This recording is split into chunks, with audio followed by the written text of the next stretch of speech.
have to fix the mind before you can bestow the blessing, because until they get their mind right, everything you invest in them is going to leak out of the crevices of a mind that refuses to change. Look at your neighbor and ask him, do you have a mind to change? Wait for an answer. If they say no, drag them to the altar. Tell them they got till midnight to get that fix.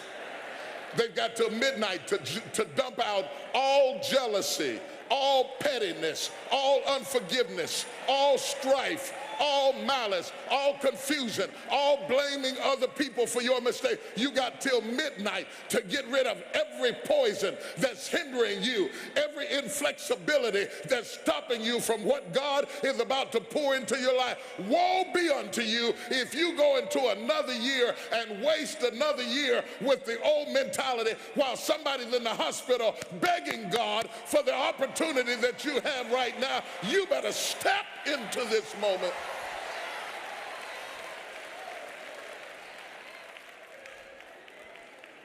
Lay your hands on your head and say, give me a new mind.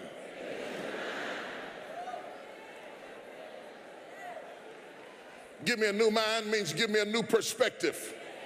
Give me a new perspective. Give me a new way of looking at my situation. Give me a new way of looking at my circumstances. Get my mind ready for this year, because when I get this year, there's going to be blessings, there's going to be miracles, there's going to be opportunities. Oh yes, it's going to be some struggles, it's going to be some challenges, it's going to be some tests, but even the struggles are an opportunity for me to show off the victory if my mind can handle the change.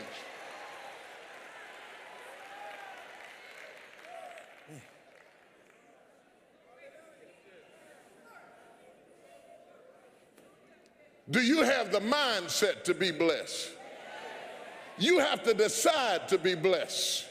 You have to decide, you know what, this is a day that the Lord has made.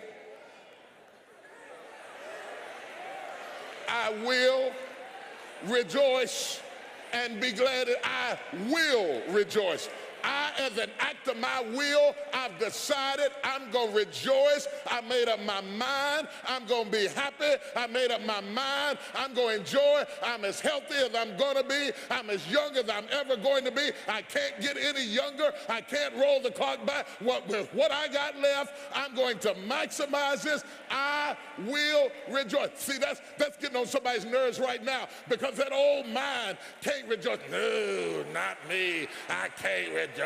I'm still angry. I'm not going to rejoice till they apologize. I'm not going to rejoice until he leaves that other woman. I'm not going to rejoice until my children appreciate me. You are wasting time. You have to let the past go and step over into the future and say, I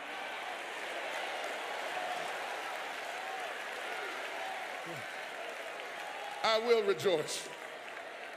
Touch 3 people and tell them there's some things I'm not taking with me in the new year. Everything that's inflexible and everything that's not ready and everything that's backwards and everything that's negative and everything that's condescending and everything that's carnal and everything that's holding me back, I refuse to take it over into another year and waste another new year with an old mind. The devil is a lie.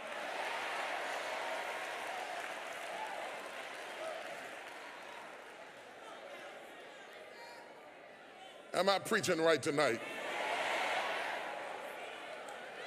Paul said, I beseech you therefore, brethren, by the mercies of God, that ye present your bodies a living sacrifice, holy and acceptable unto God, which is your reasonable service. Then he says, and be not conformed, or in other words, to this world. Don't shape yourself around the comings and goings of this world. Don't shape your opinions and your attitudes around circumstances that you cannot change. Don't build your identity around worldliness. Be not conformed to this world, but be ye transformed. The word transform comes from the Greek word metamorpho, where we get metamorphosis. He said you can go through a metamorphosis,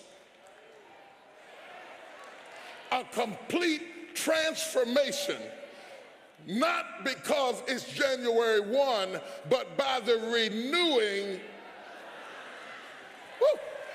If you knew what I dropped on you just there, you'd just be shouting right now. Dorothy, I want to tell you, you could have been home a long time ago.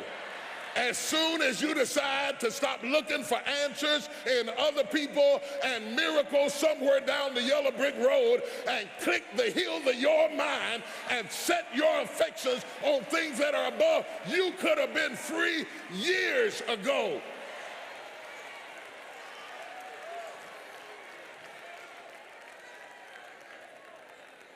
The most powerful tool that you have right now in your life, in your body, is your mind. And your mind is so strong and so powerful that the Bible said it is with the mind that we serve the Lord. Say that with me. It is with the mind that we serve the Lord. That's why the enemy fights you in your mind. He fights you in your mind. For as a man thinketh in his heart, so is he. The devil doesn't have to tie you up for you to be bound. He just has to tie up your head with stress, with worry, with aggravation, with low self-esteem, with pettiness, with anger, with hostility, with rebellion, and he can make you physically sick because your mind is sick. But somebody in here tonight is about to get a miracle in your head.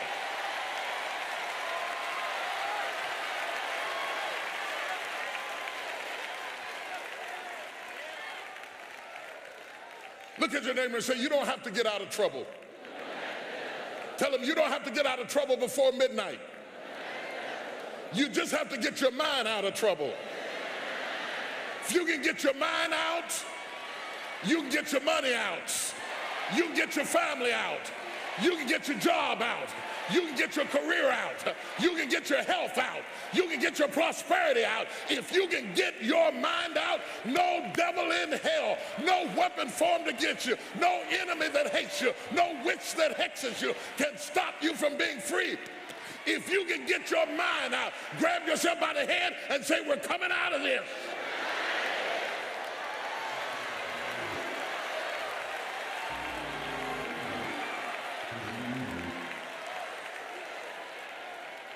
Slap somebody and say, I'm coming out head first. Yeah. Yeah, I'm coming out head first. I'm going to get my head out. I'm going to get my thinking out. I'm going to get my mentality out. I'm coming out head first. And when my head comes, everything that's connected to the head is going to have to come out too. I'm getting my head.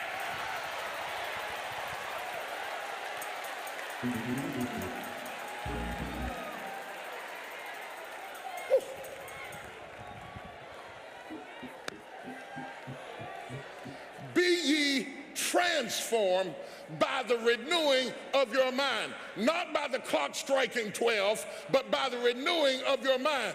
I'm going to tell you why watch night is going to have meaning to you. Not because it's midnight, but because some of you have gone through so much hell last year that the trouble you went through forced you that you know you can't go into the future thinking like you were thinking and feeling like you were feeling. You are forced to the point that you have got to get your head out first and everything else is going to follow. Who am I talking to tonight? Slap somebody, tell them I'm coming out head first.